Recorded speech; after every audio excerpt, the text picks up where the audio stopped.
নমস্কার, আজ আপনারা দেখছেন কাতলা মাছের ঘরোয়া পদ্ধতিতে পাতুরি। প্রথমে মিক্সিতে অথবা শিলনোড়ায় সর্ষে নেব, তার সাথে পরিমাণ মতো পোস্ত, দুটোই যেন ব্যালেন্স থাকে।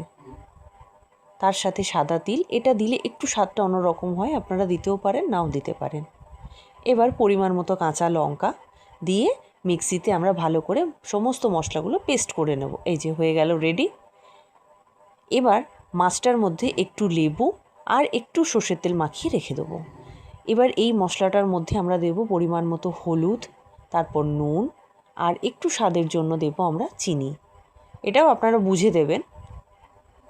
তার সাথে সর্ষের তেল, এটা তো ছাড়া অবশ্যই অসম্পূর্ণ পাতুরি, আর সামান্য ধনেপাতা।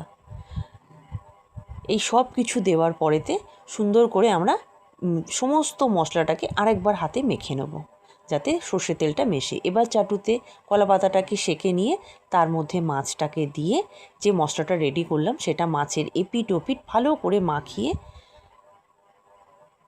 ঠিক এইভাবে মাখিয়ে নেব আমরা। এবার সর্ষের তেল আর একটা গার্নিশিংয়ের জন্য ধনেপাতা দিয়ে সুন্দর করে কলা পাতাটা মোড়াবো। আর যখন কলা পাতাটা মোড়াবো, কলা গাছের যে ছোড়গুলো থাকে মানে দড়িগুলো, সেগুলো দিয়ে আমরা বাঁধবো, তাহলে বাইন্ডিংটা খুব ভালো হবে।